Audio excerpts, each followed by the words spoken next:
Welcome to Sportstrology, a show where I try and talk about sports through the almighty lens of astrology. I'm your guide to the stars, Olivia Whitaker.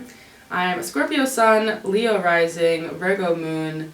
You're entitled to not believe astrology. You might think this is all an extended bit, but trust me, it's very real, and the stars have a lot to say about what's going on the court, on the rink, on the pitch. I think that's all of them. On the diamond. So let's go.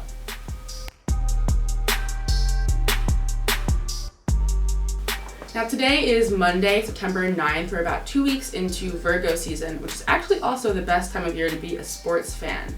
We've got baseball playoffs coming up as well as the WNBA playoffs. NFL football is officially back. College football is back as well. Basketball and hockey are right around the corner, so it really is all happening. As of this recording, the NFL is about finished week 1 of the 2019 season. Now, leading up to this season, the biggest story was easily Antonio Brown. Hey, Sportstrology fans, we recorded this episode Monday night, so we're cutting this bit out. You know why, so we're going to skip to the next part now. The other major storyline going into the NFL season was, of course, Andrew Luck's surprise retirement, age of 29. People were shocked, people were angry, people were understanding, but it definitely threw the NFL into a little bit of a disarray, in the end of this preseason. However, Luck is a Virgo. His birthday is actually coming right up, and Virgos, if nothing else, are known for betterment and self-awareness and sense of self, really.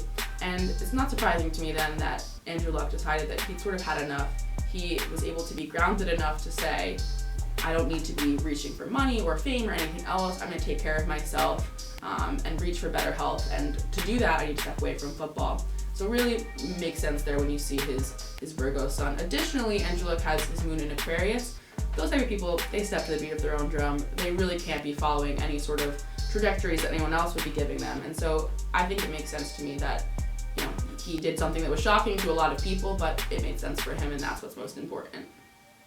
So switching gears a little bit, the WNBA is coming off an exciting season, a lot of increased visibility, and a lot of those new fans are going to be excited for the playoffs coming up. So they start on Wednesday.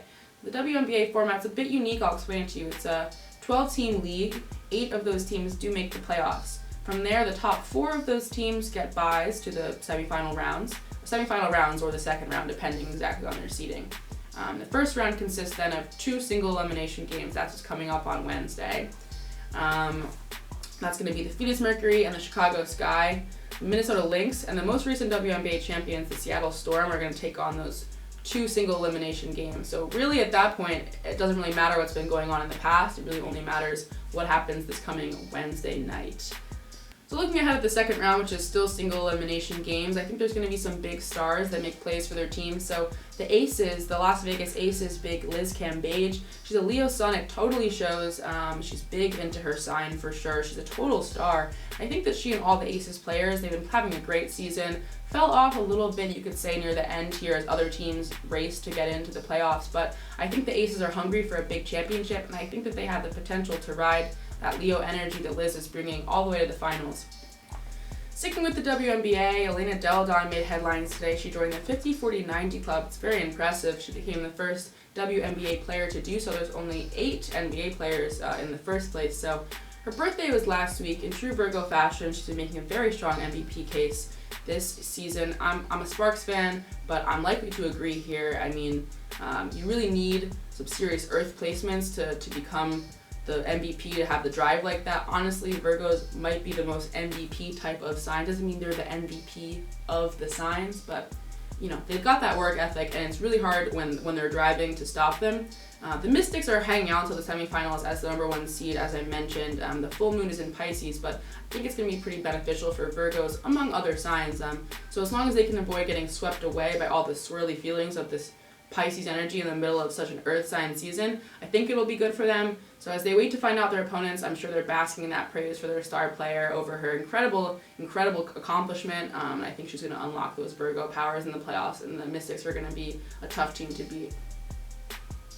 Baseball is winding down as the leaves begin to change. The World Series is looming, the postseason is coming, and along with that is the MVP race. Now, in the American League, my sources tell me that Mike Trout has basically got it locked up, so I don't really want to talk about that. However, in the National League, the MVP is a little bit up for debate, so I'd like to see what the stars can maybe tell us about that race. So up there, my sources again tell me that we've got Christian Yelich, possibly in the hunt. Cody Bellinger as well, Anthony Rendon.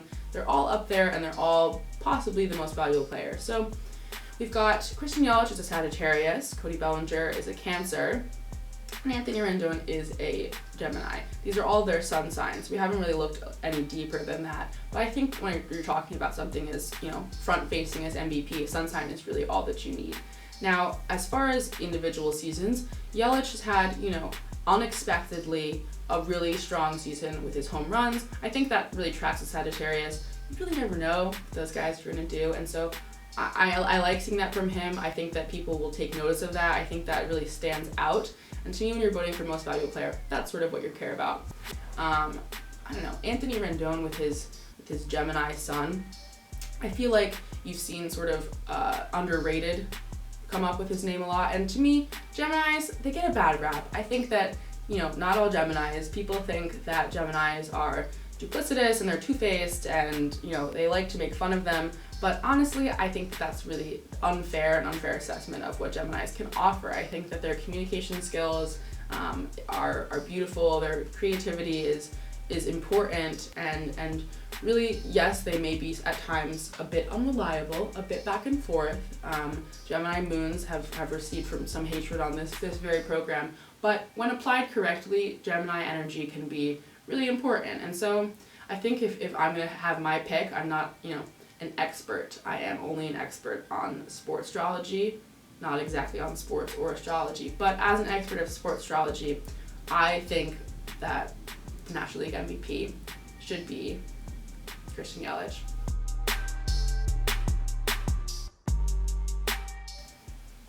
Sports, we watch them because they're unpredictable. They're just games at their core, played by, human people. And we never really know which way they're going to go. We can try and guess. We can assume that, death taxes Bill Belichick. And while that's true, there's always a chance that a team could win, even if they're the underdogs. And that's something really beautiful and something that you can really only get from sports, in my opinion. But one thing that is predictable is the stars.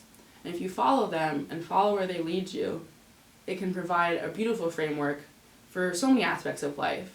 And I think it's about time that we apply that beautiful framework to the unpredictability of sports. And that's why I think Sportstrology is actually the future of sports media. And I am honored actually to be everyone's guide to the stars and the impact that they may have on us here on the ground, whether we're in the stands or on the field. All of us can learn something from who the stars have made us. Have fun out there, everyone. The National League MVP should be Christian Yelich, because Sagittarius men, they did that. That's my take.